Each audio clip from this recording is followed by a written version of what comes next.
सत्य धर्म के बारे में विवेचन करते हुए वास्तविक उस उत्तम सत्य धर्म को समझने का प्रयास करेंगे। ये 10 लक्षण महापर्व परम उदात्त भावनाओं के प्रेरक हैं, वीतरागता के पोषक हैं, संयम और साधना के पर्व हैं। इन पर्वों पर हम आत्म प्रदेशों की पावन धरा पर अपनी निज के पुरुषार्थ से सम्यक्त्व का पुष्प अंकुरित कर सकते हैं। ये महान पर्व सम्यक्त्व का पुष्प अंकुरित करने का पावन पर्व है।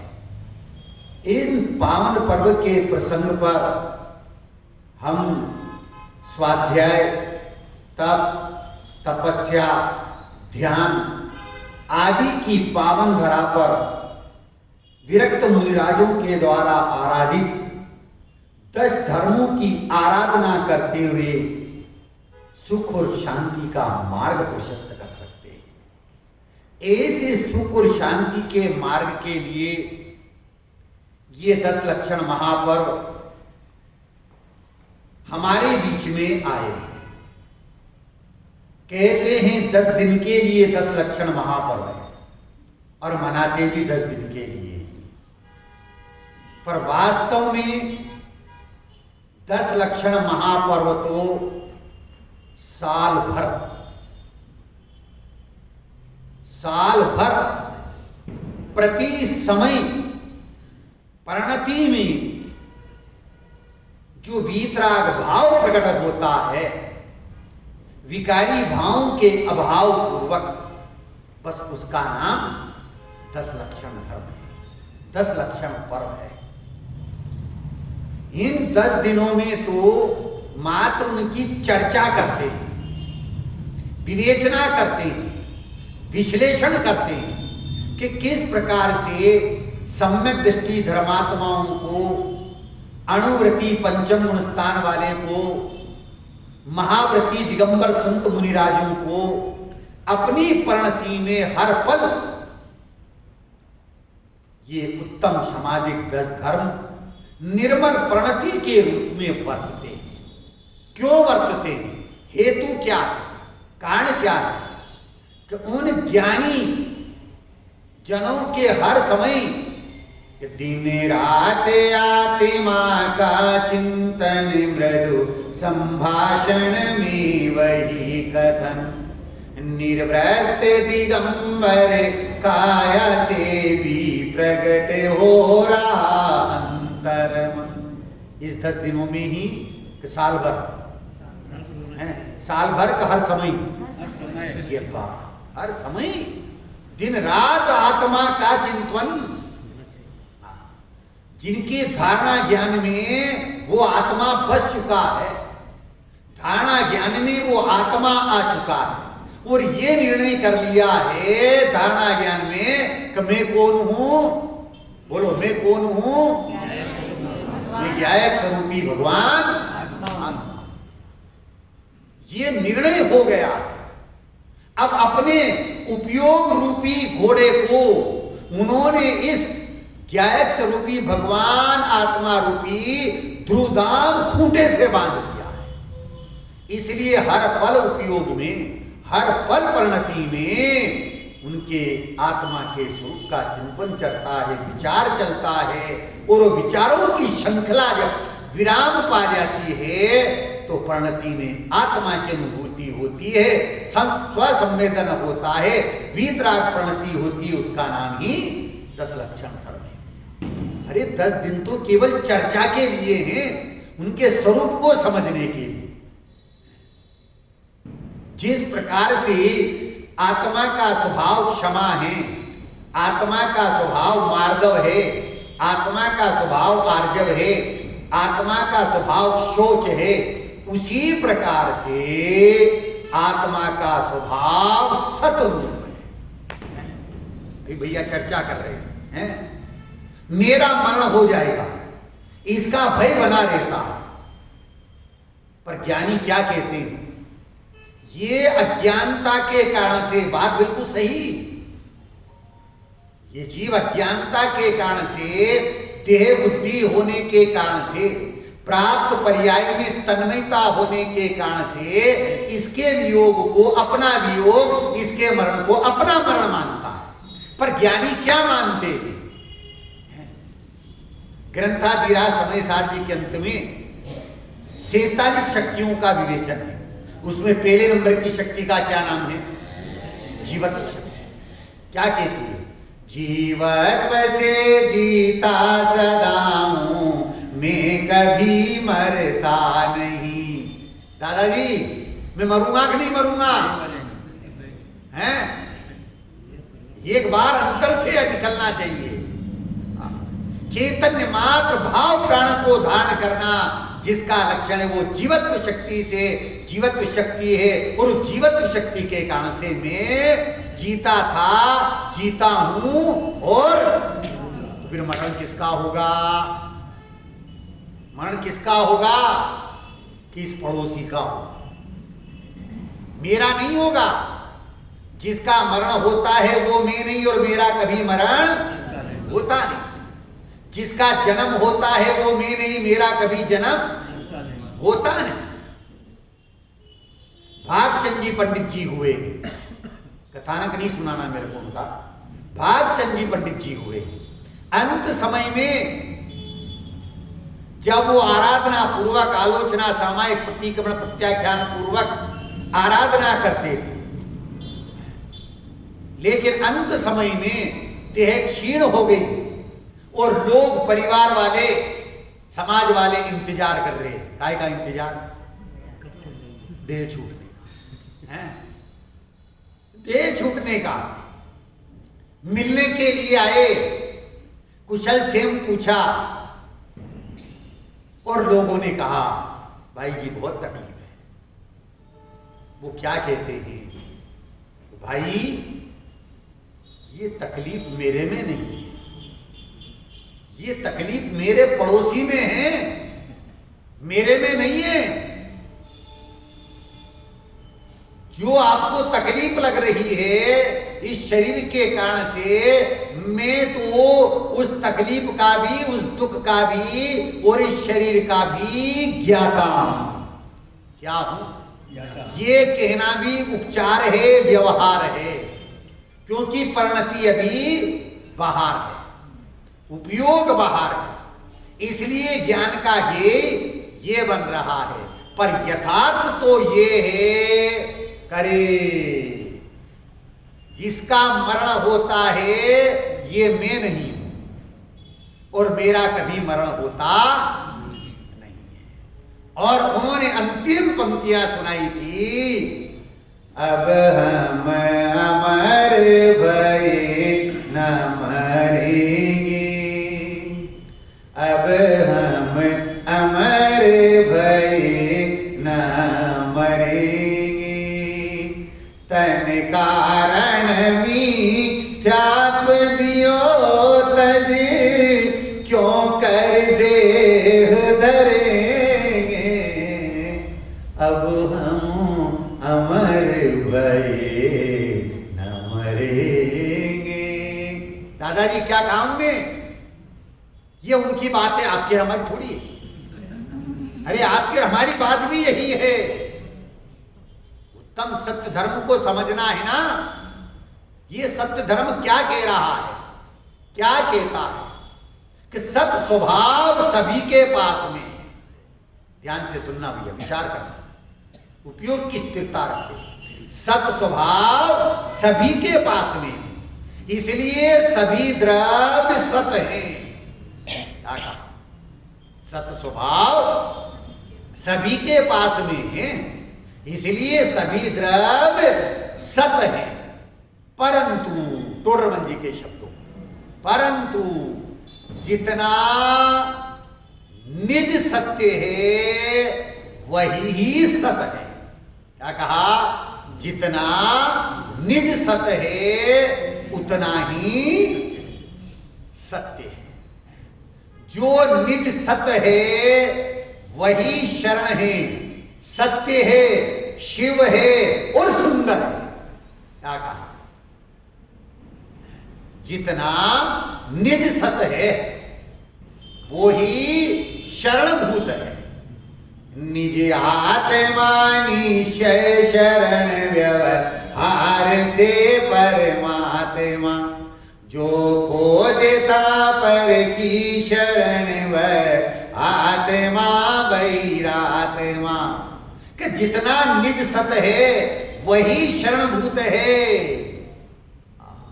पंच परमेष्ठी शरणभूत है कि नहीं है?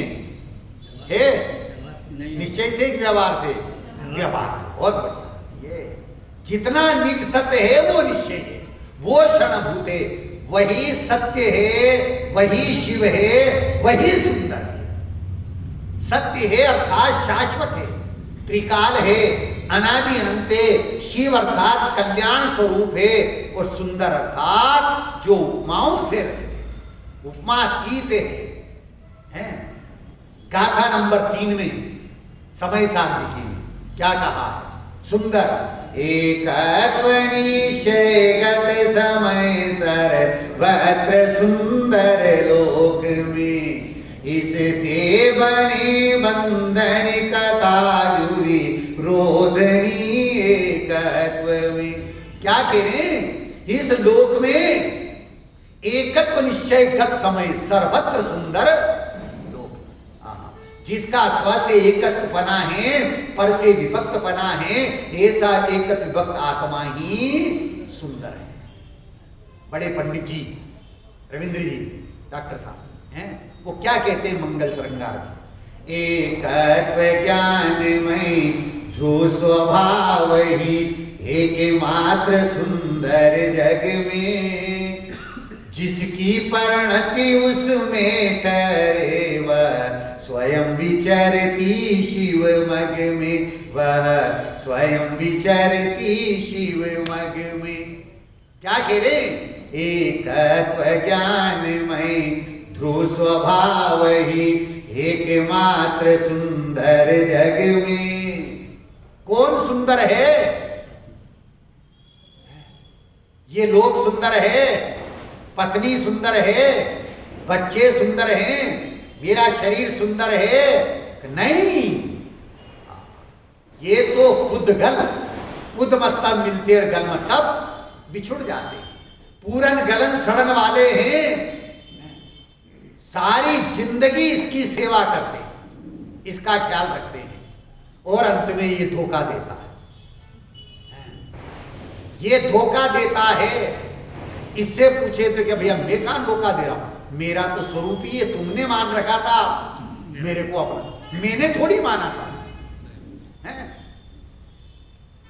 ये तो धोखा हमारा है, मान रखा है। एकत्व ज्ञानमय ध्रुव स्वभाव ही एकमात्र सुंदर जग में, जिसकी परिणति इसमें ठहरे वह स्वयं विचरती शिव मग में। क्या कह रहे हैं? इस लोक में यदि कोई सुंदर पदार्थ है तो एकत्व विभक्त ज्ञान स्वरूपी वो भगवान आत्मा है, जिसकी परिणति उसमें एक समय के लिए स्थिर हो जाती है, वो मोक्ष मार्गी बन जाता है, मोक्ष मार्ग में प्रवर्तन करने लग जाता है। तो जितना निज सत्य है वही शरण है, सत्य है, शिव है और सुंदर है। आगे कहते हैं सत्संग, अर्थात सत्संग यानी सिर्फ आत्मा। क्या कहते हैं? सत्संग, सत जो त्रिकाल अनादि अनंत रूप है, जिसकी शाश्वत सत्ता है, बस परिणति उसके सन्मुख होती है, इसका नाम सत्संग है। किसका नाम सत्संग? सत्संग यानी सिर्फ आत्मा। आत्मा के सिवाय त्रिलोक में कहीं आनंद है ही नहीं। आत्मा के सिवा तीन लोक में कहीं आनंद नहीं है भैया।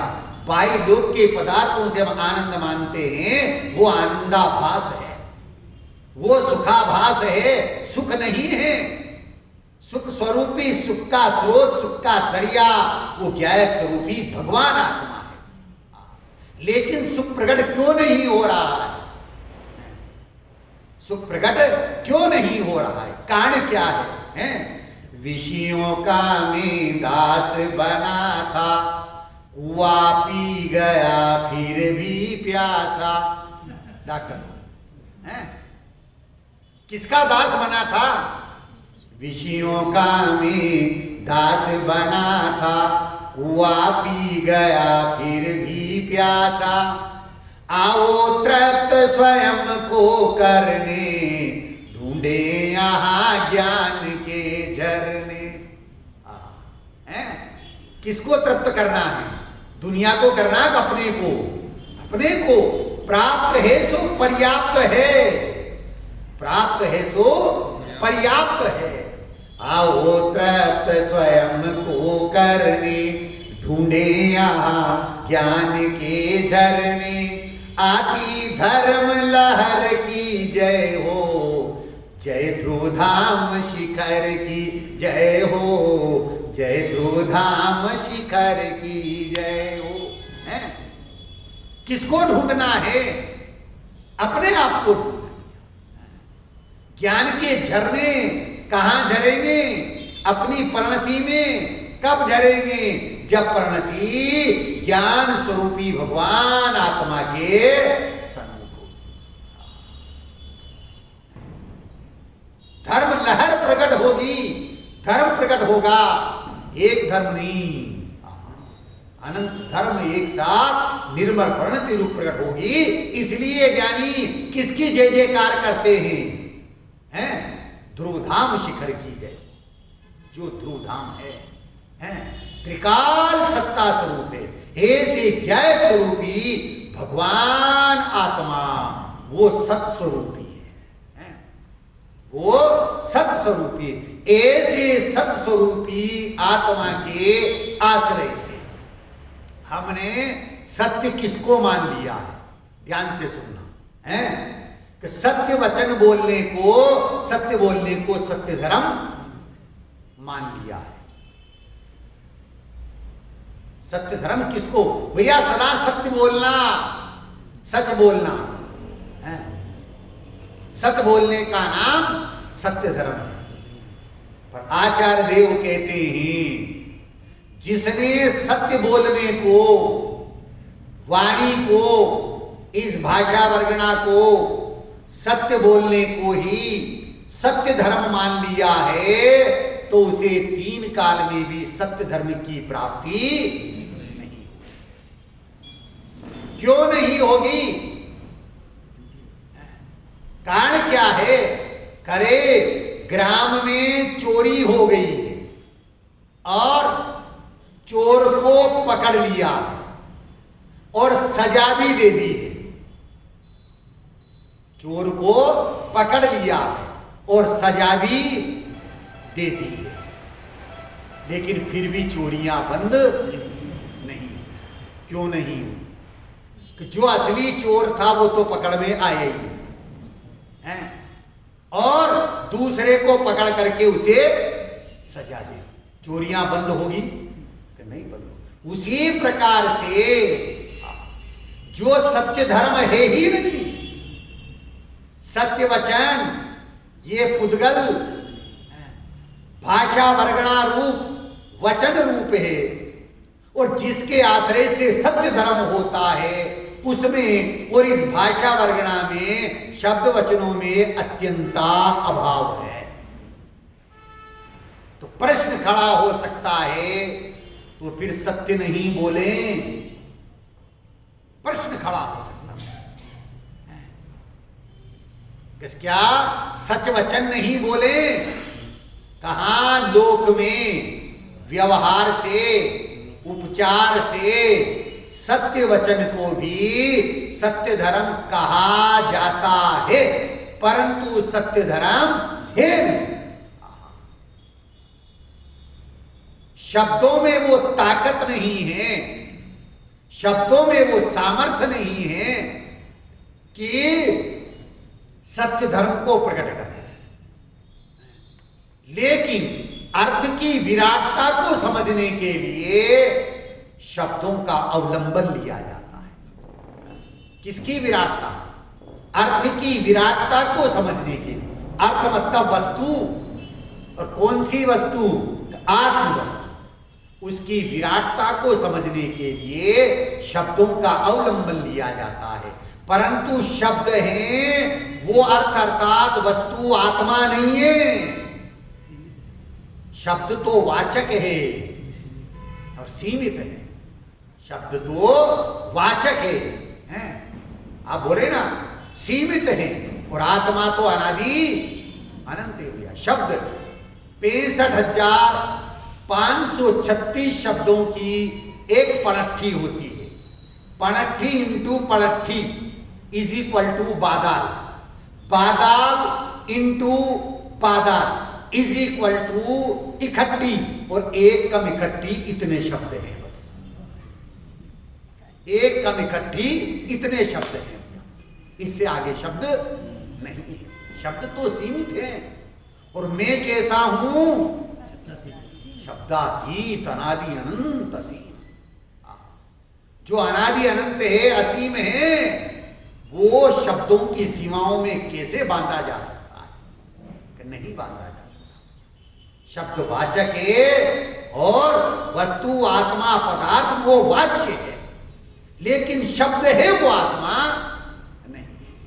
इसलिए जो सत्य वचन है, इन सत्य वचन को भी व्यवहार से, उपचार से सत्य धर्म कहा जाता है, और इसको सीमित करने के लिए सत्यानुव्रत, सत्य महाव्रत, भाषा समिति और वचन बुद्धि, स्थूल झूठ का त्याग सत्यानुव्रत, सूक्ष्म झूठ का त्याग सत्य महाव्रत, भाषा समिति हितमित प्रिय वचन बोलना, कैसे बोलना? हितमित प्रिय वचन बोलना, और वचन गुप्ती अर्थात बोलना ही, बोलने का भाव ही नहीं। ये सारा उपचार का व्यवहार का कथन है। लेकिन व्यवहार की, उपचार की महत्ता किसके कारण से है? निश्चय के कारण से। बहुत बढ़िया, बहुत बढ़िया। यदि वो व्यवहार है निश्चय का प्रतिपादन करता है, निश्चय है प्रतिपाद्य और व्यवहार है प्रतिपादन है। यदि वो व्यवहार निश्चय का निरूपण करता है, उसको पुष्ट करता है, तो उसकी महिमा है? भाई साहब, आपने केले खरीदे बाजार में से कभी? हैं? खरीदना आता है? नहीं आता?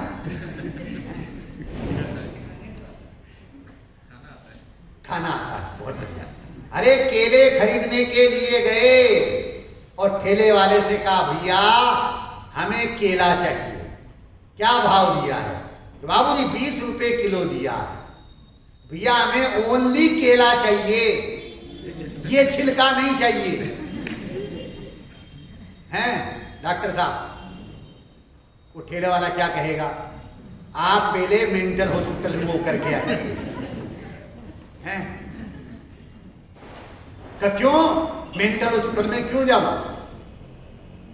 भाई साहब, इस गुदे के साथ में छिलका आएगा ही आएगा।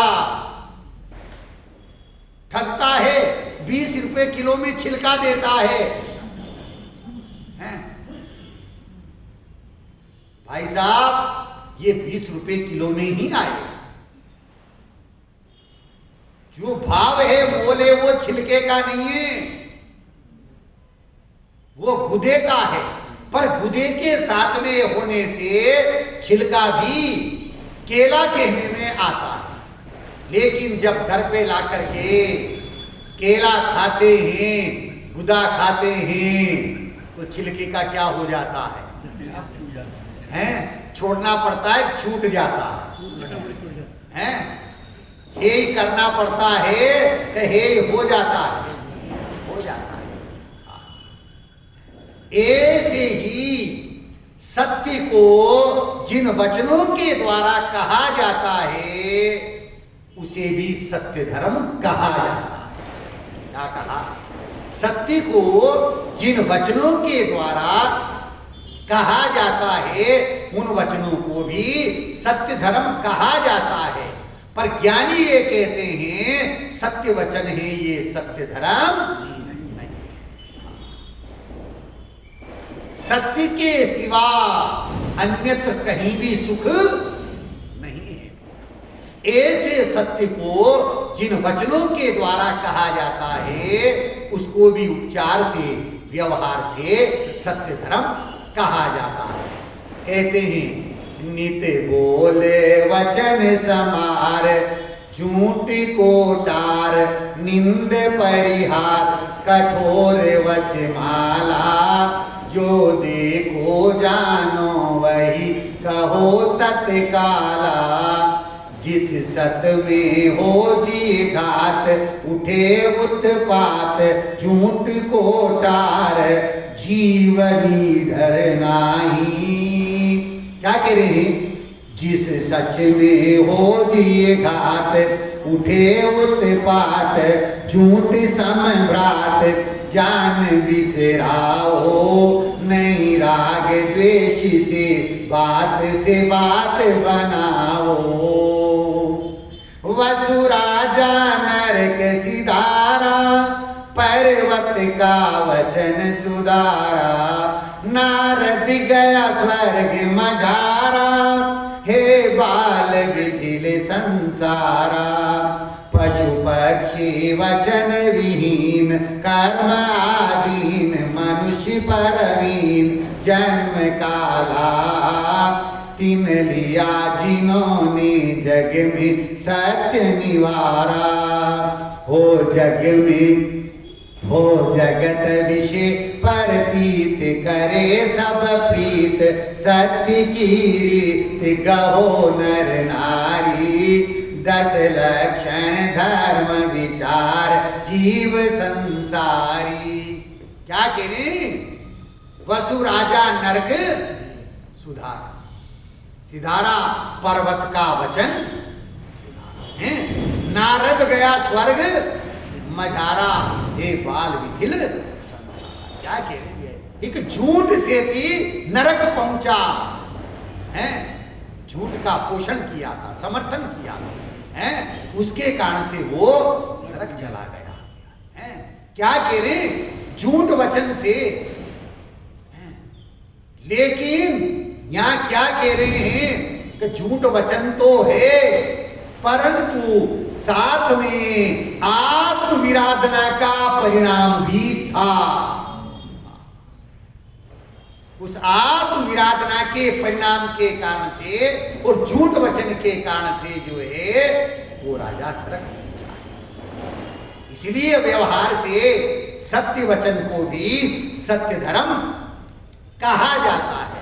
वास्तव में सत्य धर्म क्या है? यथार्थ में तो कहते हैं कि सम्यक दर्शन, सम्यक ज्ञान सहित जो वीतराग प्रणति होती है उसका नाम उत्तम सत्य धर्म है। क्या कह रहे? उत्तम सत्य क्या है? उत्तम सत्य अर्थात सम्यक दर्शन और सम्यक ज्ञान सहित जो वीतराग भाव होता है उसका नाम उत्तम सत्य धर्म है। अरे लौकिक में भी बाही में भी प्रसंग है।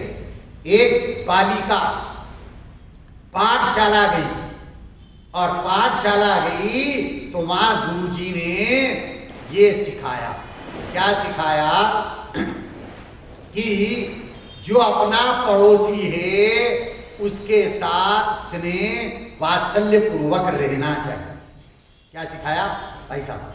मैडम ने ये पढ़ाया, गुरुजी ने ये पढ़ाया, अपने जो पड़ोसी हैं, साधर्मी हैं, उनके साथ वात्सल्य से रहना चाहिए, स्नेह भाव पूर्वक रहना चाहिए। उसने पाठ याद कर लिया है। अब वो घर पे जाती है तो क्या देखती है कि उसकी मम्मी पड़ोसन से लड़ रही है। उसकी मम्मी किससे लड़ रही है? पड़ोसन से लड़ रही है। वो छोटी सी बालिका कहती है, मम्मी आज हमें पाठशाला में ये पढ़ाया गया है अपने पड़ोसी के साथ स्नेहपूर्ण व्यवहार होना चाहिए, साधर्मी वात्सल्य से रहना चाहिए। तो उसकी मम्मी कहती है, चुप रहे, तू नहीं समझती है। चुप हो गई। दूसरे दिन पाठशाला गई। अब वहां पाठ पढ़ाया गया। जो दीनहीन अपाहिज हैं, गरीब हैं, उनकी सहायता करनी चाहिए, उनकी हंसी नहीं उड़ाना चाहिए, उनका तिरस्कार नहीं करना चाहिए। उसने पाठ याद कर लिया। अब घर पे गई और क्या देखती है कि उसकी मम्मी एक भिखारी को डांट रही है। जवान हट्टा कट्टा होकर के भीख मांगता है, तुझे शर्म नहीं आती है? वो बालिका कहती है, मम्मी आज हमें पाठशाला में ये पढ़ाया गया है जो दीनहीन अपाहिज गरीब हैं उनको दान आदि देना चाहिए, उनकी मदद करना चाहिए, उनका तिरस्कार नहीं करना चाहिए।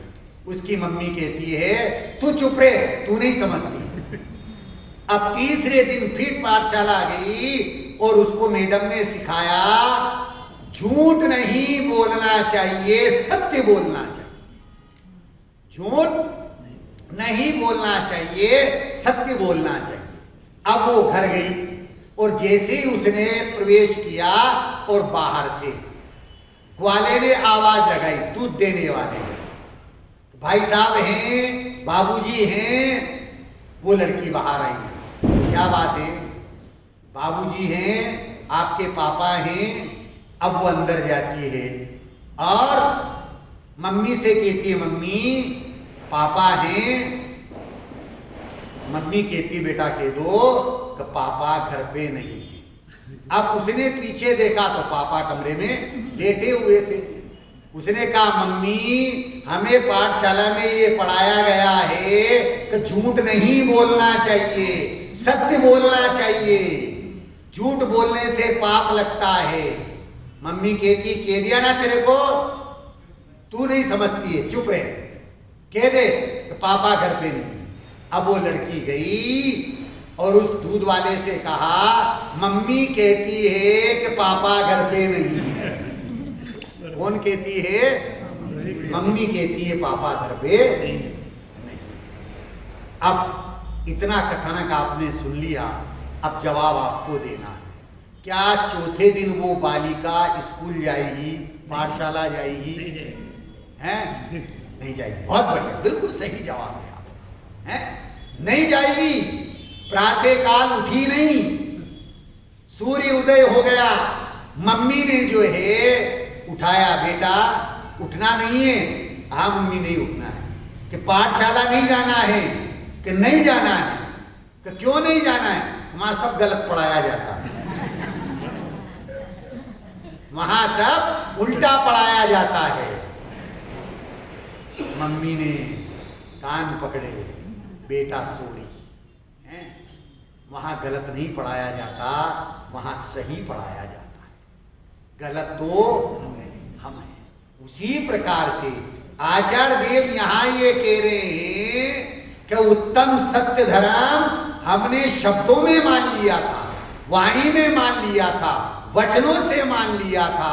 वास्तव में सत्य वचन का नाम, सत्य बोलने का नाम सत्य धर्म नहीं है। परंतु तो फिर सत्य नहीं बोले कि ऐसा किसने कहा? उल्टा अर्थग्रहण नहीं करना। सत्य धर्म वास्तव में क्या है कि सम्यक दर्शन, सम्यक ज्ञान सहित जो वीतराग प्रणति होती है, उस वीतराग प्रणति का नाम सत्य धर्म है। ऐसी वीतराग प्रणति को जिन वचनों के द्वारा समझा जाता है, समझाया जाता है, विवेचन किया जाता है, तो उन वचनों को भी सत्य धर्म कहा जाता है। परंतु ये नहीं कहने का है, मानने का नहीं है। कहने में अपराध नहीं है, मानना अपराध है। क्या कह रही? कहने में अपराध नहीं है। इस सत्य धर्म में क्षमा गर्भित है। ध्यान से सुनना, उपयोग की स्थिरता रखते हुए। इस सत्य धर्म में क्षमा गर्भित है। क्यों? बिना सहिष्णुता के सत्यता का जन्म नहीं होता है। क्या कह रहे हैं? इस सत्य धर्म में क्षमा गर्भित है। क्यों? बिना सहिष्णुता के सत्य धर्म उत्पन्न नहीं होता। इस सत्य धर्म में मार्दव गर्भित है। क्यों? कि बिना मृदुता के, बिना कोमलता के सत्यता प्रकट नहीं होती है। इस सत्य धर्म में आर्जव गर्भित है। क्यों? कि सरलता ही सत्यता की जननी है। सरलता ही सत्यता की जननी है। इस सत्य धर्म में शौच गर्भित है। क्यों? पवित्रता और सरलता, पवित्रता और सत्यता, इनका अविनाभावी संबंध है। कौन सा संबंध है? अविनाभावी। पवित्रता और सत्यता का अविनाभावी संबंध। भैया चौथा बोल बहुत गंभीर है, सूक्ष्म में थोड़ा समझने की कोशिश करना। अविनाभावी प्रमाण ज्ञान है। कौन सा ज्ञान है? प्रमाण ज्ञान, जिसके दो भेद किए, एक प्रत्यक्ष प्रमाण है और एक परोक्ष प्रमाण है। परोक्ष प्रमाण के 5 भेद किए: स्मृति, प्रत्यभिज्ञान, तर्क, अनुमान और आकलन। जो तीसरा भेद है तर्क। तर्क किसको कहते हैं? कि व्याप्ति के ज्ञान को तर्क कहते हैं। व्याप्ति किसको कहते हैं? अविनाभावी संबंध को व्याप्ति कहते हैं। तो अविनाभावी संबंध किसे कहते हैं? कि जहां जहां साधन है वहां वहां साध्य। जैसे जहां जहां धुआं होता है वहां वहां अग्नि होती है, और जहां जहां अग्नि नहीं होती है वहां धुआं नहीं होता। इसका नाम अविनाभावी संबंध। जहां जहां साधन होता है वहां साध्य होता है, और जहां साध्य नहीं होता वहां साधन भी नहीं होता। उसी प्रकार से इस सत्य धर्म में है शौच गर्वित है। क्यों? पवित्रता और सत्यता इनका अविनाभावी संबंध है। वो सत्य क्या है? सत्य किसे कहा है? सत स्वरूपी आत्मा। सत्य का मतलब सत स्वरूपी आत्मा। उस सत स्वरूपी आत्मा की श्रद्धा ज्ञान प्रतीति की जाती है, तो बाही में परिणति में जो वीतराग दशा प्रकट होती है, उस वीतराग दशा का नाम, पवित्र दशा का नाम ही उत्तम सत्य धर्म है। तो ऐसे पवित्रता और सत्यता इनका अविनाभावी संबंध है। इस उत्तम सत्य धर्म को पद्म पुराण में आता है। पद्म पुराण रवि सेनाचार्य द्वारा रचित, उसमें आता है कि रावण को सबने समझाया परंतु वो नहीं समझा। समझेगा तो स्वयं से समझेगा, अन्यथा सगे बाप से भी नहीं समझेगा। बुजुर्ग लोग ये कहते नहीं समझा। रामचंद्र जी ने अंत में अंगद को समझाने के लिए भेजा।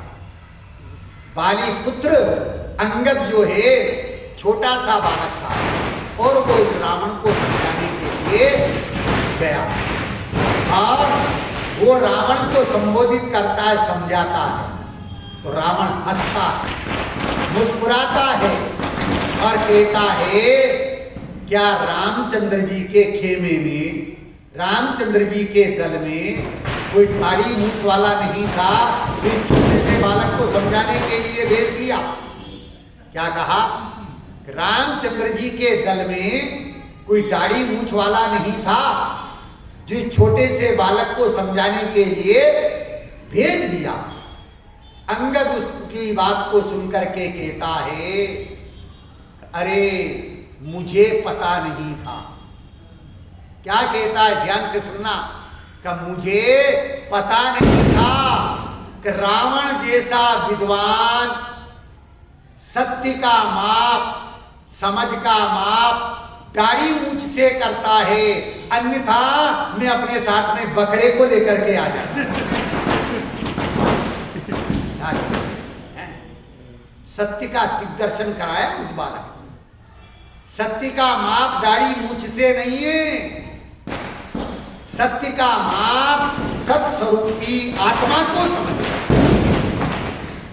सत्य का माप सत स्वरूपी आत्मा को समझने से, उस सत स्वरूपी आत्मा के आश्रय से ही परिणति में सत्य धर्म प्रकट होता है। सत दृष्टि धर्म का मूल है। ध्यान से सुनना। सत दृष्टि सत्य धर्म का मूल है और सत ज्ञान धर्म का प्रकाशक है। सत दृष्टि धर्म का मूल है और सत ज्ञान ये धर्म का प्रकाशक है भाई। इसलिए आचार्य देव कहते हैं पहले सत दृष्टि। किसकी दृष्टि करना? कि दृष्टि में वो सत स्वरूपी आत्मा है। जबलपुर वाले पंडित जी हैं राजेंद्र कुमार जी, उनके पूजन की जो जिनवाणी है उसमें आया है दृष्टि में ध्रुव परमात्म, परिणति में ध्रुव परमात्म। दृष्टि में ध्रुव परमात्म, परिणति में ध्रुव परमात्म। अनुभूति में ध्रुव परमात्म, फिर क्यों नहीं बने परमात्म। क्या कह रहे? दृष्टि में वो ध्रुव परमात्मा है, सत्स्वरूपी भगवान आत्मा है। परिणति में वो ध्रुव परमात्मा है, कारण परमात्मा है। अनुभूति में वो कारण परमात्मा है, ध्रुव परमात्मा है। तो फिर परमात्मा क्यों नहीं बनेंगे? गारंटी दे रहे हैं। जिसको ध्रुव की सत की दृष्टि हो चुकी है और उस सत का ज्ञान हो चुका है, तो देखने और जानना, देखना सम्यक दर्शन, जानना सम्यक ज्ञान, और देखते जानते ही रहना, इसका नाम सम्यक चारित्र है भैया। उस सम्यक चारित्र रूपावस्था में जो वीतराग प्रणति प्रकट होती है, उसका नाम सत्य धर्म है। वर्तमान योग में आता है, ध्यान से सुनना है। जैन दर्शन के चारों अनुयोग उपकारी हैं। जैन दर्शन के चारों अनुयोगों का प्रयोजन किसका है? एकमात्र वीतराग दशा, वीतराग परिणति का है। एक चोर जो विचार करके, निर्णय करके, आज मुझे राजा के महलों में चोरी करके आना है और वहां से धन लेकर के आना है, विचार किया और घर से निकल पड़ा। कौन सा परिणाम लेकर के चला है? पाप परिणाम। बहुत बढ़िया। पाप परिणाम, अशुभ परिणाम लेकर के चलता है। घर से निकल गया, चल रहा है और जंगल में जा रहा था, तो क्या देखता है? बहुत लोगों की भीड़ लगी हुई है। उसने विचार किया, ये भीड़ काय की लगी? वो भी चला गया, देखता है एक वृक्ष के नीचे शिला पर दिगंबर संत मुनिराज बैठे हुए हैं और लोग उनकी वाणी को, उनकी देशना को सुन रहे हैं। जब उनकी देशना पूर्ण हुई तो वो चोर भी उनकी देशना को, उनके उपदेश को सुनने के लिए बैठ गया। उसने भी पूरे समय बड़ी तन्मयता से उनकी बात को सुना, और जब उनका उपदेश पूर्ण हो गया तो लोगों ने जो है अपनी शक्ति सामर्थ्य के अनुसार, टोडरमल जी ने कहा है मोक्ष मार्ग प्रकाशक में, का प्रतिज्ञा लेने का तो पाप है नहीं, परंतु लेकर के प्रतिज्ञा को भंग करने का महापाप है। इसलिए देश काल वातावरण शक्ति और सामर्थ्य को देख करके प्रतिज्ञा लेना चाहिए। तो जितने भी साधर्मी जन थे, उन्होंने अपनी शक्ति सामर्थ्य के अनुसार जो है प्रतिज्ञा को लिया और प्रस्थान कर गए। अब वो अकेला रह गया। मुनिराज ने उससे पूछा, भैया तुम कौन हो? तो उसने कहा, प्रभु भगवान। उसे तो ये ख्याल था कि ये कोई जो है जंगल में रहने वाले जो है कोई महान संत हैं। तो उसने कहा, प्रभु मैं तो चोर हूं। क्या कहा? मैं तो चोर हूं। मुनिराज ने कहा, सत्य कह रहे हो? कहा कि तुम कोई नियम लेना चाहते हो? कि प्रभु मैं क्या नियम लूं, मेरी क्या सामर्थ्य है, बस तुम यही नियम ले लो कि मैं चोर हूं। बस यही सत्य बोलना, इतना सा बोलना बस कि ये नियम ले सकते हो? वो बिल्कुल ले सकता। कोई पूछे तो यही कहना है कि मैं चोर हूं। नियम ले लिया कि इसका निर्वाह जीवन पर्यंत करना। प्रभु बिल्कुल करो। नियम ले लिया और चल दिया। कौन सा परिणाम लेकर के आया था? अशुभ परिणाम, पाप परिणाम लेकर के आया था। और प्रतिज्ञा ली, क्या नियम लिया? मैं चोर। कौन सा परिणाम है? शुभ परिणाम है। बहुत बढ़िया, शुभ परिणाम है। अब जा रहा है उसी अशुभ परिणाम से, चोरी के परिणाम से राजा के महलों के सामने पहुंच गया। द्वार पे द्वारपाल खड़े हुए थे और उनने पूछा, भैया कौन हो तुम, कहां जा रहे हो? क्या पूछा? कौन हो, कहां जा रहे हो? क्या जवाब दिया होगा उसने? मैं चोर हूं, चोरी करने जा रहा हूं। अब द्वारपाल ने विचार किया और कहा तो भैया झूठ बोलने के लिए हम ही मिले हैं? अगर तुम चोर होते तो पीछे से आते हैं, सब सोए हुए रहते जब आते। अरे तुम्हें मंत्री जी ने बुलाया होगा, राजा साहब ने बुलाया होगा, जाओ तुम जाओ। अंदर चला गया। अब रास्ते में मंत्री जी मिले, उनने पूछा भैया कौन हो, कहां जा रहे हो? भाई साहब मैं चोर हूं, चोरी करने जा रहा हूं। तो मंत्री जी ने कहा मजाक करने के लिए नहीं मिला तेरे को, अगर तू चोर होता तो द्वारपाल तेरे को आने देते हैं अंदर। हो ना हो तू बहुत बड़ा आदमी हो, महाराज साहब ने, राजा साहब ने तेरे को बुलाया है, जा भैया जा। चला गया और कहां गया कि जहां राजा का शयन कक्ष था वहां पहुंच गया और राजा वहां बैठा हुआ था। हैं? राजा ने कहा भैया तुम कौन हो, क्या करने आए हो?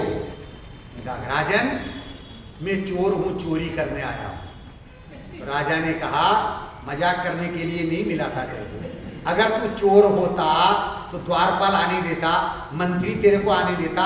अरे भैया मंत्री जी ने जो मंगाया हो वो सब ले जाए यहां से। कौन कह रहे हैं? राजा कह रहे हैं। अब जो मंगाया वो सब ले जा। अंदर गया, तिजोरी खोली और सब निकाल लिया और गठरी बांध करके चल दिया। राजा भी देख रहा है लेकिन क्या समझ रहा है, मंत्री जी ने भेजा होगा। निकला वापस, मंत्री जी मिले और देखा बड़े राजा साहब इससे बड़े प्रसन्न हो गए होंगे और इसको पुरस्कार में जो है इतना धन दौलत दे दिया होगा। गेट में से भी निकल गया। अब रास्ते में चल रहा है, कौन सा परिणाम लेकर के आया था? अशुभ पाप परिणाम लेकर के आया था। प्रतिज्ञा का कौन सा परिणाम था? शुभ परिणाम था। अब सर के ऊपर गठरी है, वो चिंतन चल रहा, विचार चल रहा है, अहो एक नियम लेने से मुझे कोई चोर मानने के लिए तैयार नहीं हो रहा है। एक देश सत्य का पालन करने से चोर मानने के लिए तैयार नहीं हो रहा है। अगर मैं सर्वदेश सत्य को अपना लूंगा तो मेरी दशा कैसी हो जाएगी? बस ऐसा विचार करते हुए कहां गया? घर पे गया तो मुनिराज के पास गया। हाँ, मुनिराज की शरण में गया। लेकिन अब तो वास्तव में उसे निज की शरण प्राप्त होने वाली।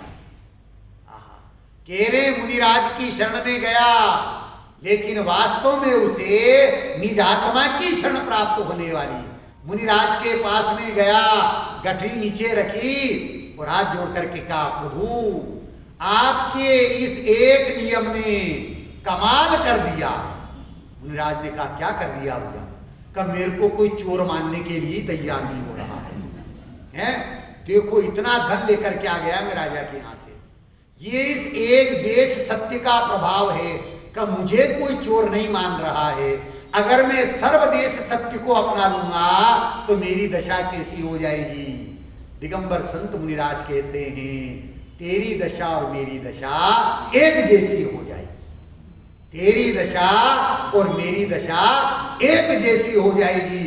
इतना कहते ही उस चोर ने निवेदन किया प्रभु मुझे आप जैसी दशा चाहिए, मुझे अब आप जैसा बना लो। उसकी पात्रता योग्यता को देख करके दिगंबर संत मुनिराज ने उस भव्य जीव को जिनेश्वरी दीक्षा दी, आत्मा का सत्य धर्म का उपदेश दिया और सत्य धर्म के उपदेश को सुन करके सत्स्वरूपी आत्मा की श्रद्धा करते हुए, ज्ञान करते हुए, प्रतीति करते हुए जब अंतर में मग्नता हुई तो बाहर में नग्नता आ गई और दिगंबर संत मुनिराज उनकी और उसकी दशा एक जैसी हो गई। एक देश सत्य को अपनाया, एक देश सत्य को अपनाने पर ऐसी दशा हुई और सर्वदेश सत्य को अपनाने पर क्या बन गया? मोक्ष मार्गी बन गया, रत्नत्रय का धारी बन गया, दिगंबर संत मुनिराज हो गया भैया। यहाँ कहते हैं ऐसे उत्तम सत्य धर्म को हम अपनी परिणति में प्रकट करना चाहते हैं। तो आचार्य देव क्या कहते हैं, ज्ञानी क्या कहते हैं? अरे सोच करने पर मन हल्का होवे नहीं। ध्यान से सुनना चाहिए। सोच करने पर मन हल्का होवे नहीं। स्नान करने पर शरीर में ताजगी आवे नहीं। स्नान करने पर शरीर में ताजगी आवे नहीं। भोजन करने पर शरीर में स्फूर्ति बढ़े नहीं। भोजन करने पर शरीर में स्फूर्ति बढ़े नहीं। और जिनवाणी को सुन करके, अरे जिनवाणी माँ की पावन गोद में बैठ करके उत्साह प्रकट होवे नहीं, आत्मा की महिमा आवे नहीं, तो समझ लेना हम अभागे हैं। और गुरुदेव श्री कहते थे अनंत संसारी। जिनवाणी माँ की गोद में बैठ करके आत्मा की महिमा नहीं आवे, उत्साह प्रकट नहीं होवे, अनंत संसारी हैं क्या? भव को बढ़ाने वाला है। यहाँ तो कहते हैं भव के भाव से रहित जो भगवान को देख लेता है उसका भव सार्थक हो जाता है। क्या कहा डॉक्टर साहब? भव के भाव से रहित जो भगवान को देख लेता है, कौन से भगवान को? निज भगवान को देख लेता है, उसका भव सार्थक हो जाता है। अपना भव सार्थक करना है। आचार्य ज्ञानी ये कहते हैं कि चीनी हो हाथ में तो हथौड़ा काम करे। चीनी समझते हो? कारीगर तो ना वो पट्टी पर जो है, चीनी हो हाथ में तो हथौड़ा काम करे, कागज हो पास में तो कलम काम करे। कागज हो पास में तो कलम काम करे। लोई हो चकले पर तो बेलन काम करे। लोई हो चकले पर तो बेलन काम करे। और श्रद्धा में हो आत्मा तो क्रिया काम करे। इसलिए हमारी श्रद्धा में क्या बनना चाहिए? आत्मा बनना चाहिए भैया। वो सत्स्वरूपी आत्मा हमारी दृष्टि का विषय बने, श्रद्धा का श्रद्धेय बने, ज्ञान का ज्ञेय बने, ध्यान का ध्येय बने, चारित्र की चर्या का विषय बन करके हमारी परिणति में वीतराग दशा, सुख और अतीन्द्रिय आनंद की दशा प्रकट हो, इसका नाम सत्य धर्म है। ऐसे सत्य धर्म को समझने के लिए सत्स्वरूपी आत्मा का लक्ष्य करना है। महात्मा गांधी ने कहा है ट्रुथ इज गॉड। क्या कहा है? भगवान है। Truth is God. सत्य ही भगवान है। वो कौन सा भगवान? शांतिनाथ जी, आदिनाथ जी? नहीं, अनादिनाथ भगवान हैं। देह देवालय रूपी हैं, देह देवालय रूपी ग्रह में स्थित जो भगवान आत्मा है, चैतन्य महाप्रभु है, उसकी दृष्टि करने पर, अनुभूति करने पर हमारी परिणति में सत्य धर्म होगा। ऐसे सत्य को हमें समझना है। और सत्य क्या है, इस पद के माध्यम से पहले मैं बोलूंगा, फिर आप सभी बोलना। प्रभु को मैंने पाया रे, प्रभु जानन हारा। प्रभु को मैंने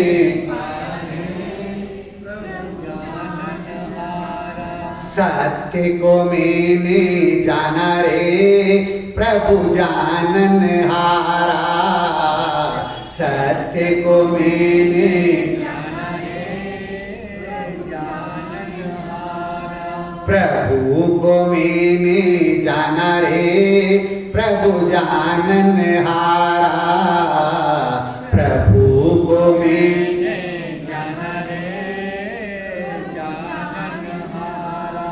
प्रभु है जानने हारा, नई जग का वो करनारा।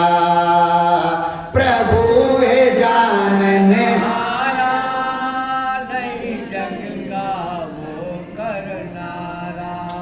और मैंने परमागम में पाया रे प्रभु जानन हारा। हो मैंने परमागम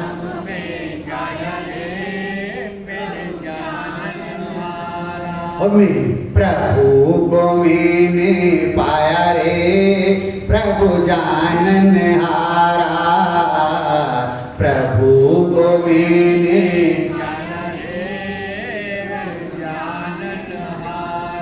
मैं हूँ स्वभाव से ज्ञाता नहीं पर काहूँ मैं करता। मैं हूँ स्वभाव से ज्ञाता नहीं पर काहूँ मैं करता।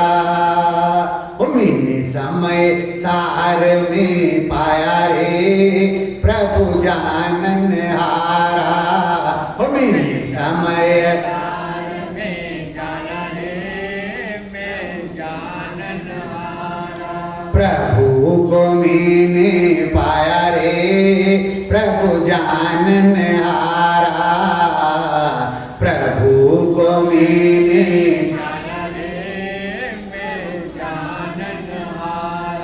चैतन्य स्वरूपी आत्म मेरा आत्म ही परमात्म। चैतन्य स्वरूपी मेरा आत्म ही परमात्म। मैंने प्रवचन सार में पाया रे प्रभु जानन हारा। मैंने प्रवचन सार में है प्रभु को मैंने पाया रे प्रभु जानन हारा। प्रभु को मैंने पाया रे प्रभु जानन हारा। जब अंतर दृष्टि समाई तब निज की महिमा आई। जब अंतर दृष्टि समाई तब निज की माई। मैं तो ज्ञायक को लख पाया रे प्रभु जानन हारा। मैं तो ज्ञायक को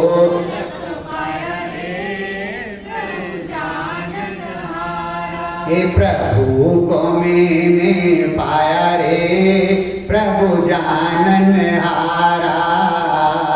प्रभु को मैंने पाया रे प्रभु जानन हारा। जानन हारा वो नहीं करनारा। जानन हारा वो नहीं करनारा। जानन हारा वो नहीं करनारा। जानन हारा वो नहीं करनारा।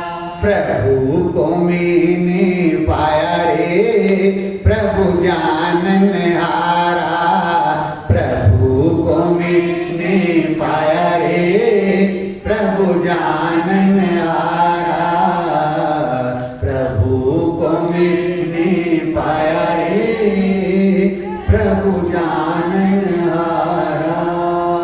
सभी जीव उस निज प्रभु को ज्ञायक स्वरूपी भगवान आत्मा को अपनी दृष्टि का विषय बनाएं। श्रद्धा का श्रद्धेय, ज्ञान का ज्ञेय, ध्यान का ध्येय, चारित्र्य की चर्या का विषय बना करके अपनी परिणति में वीतराग दशा को प्रकट करें, शुभ दशा को प्रकट करें, उत्तम सत्य धर्म को प्रकट करें। इस मंगलमय भावना के साथ में अभी की बात को विराम देता हूँ। ओम शांति।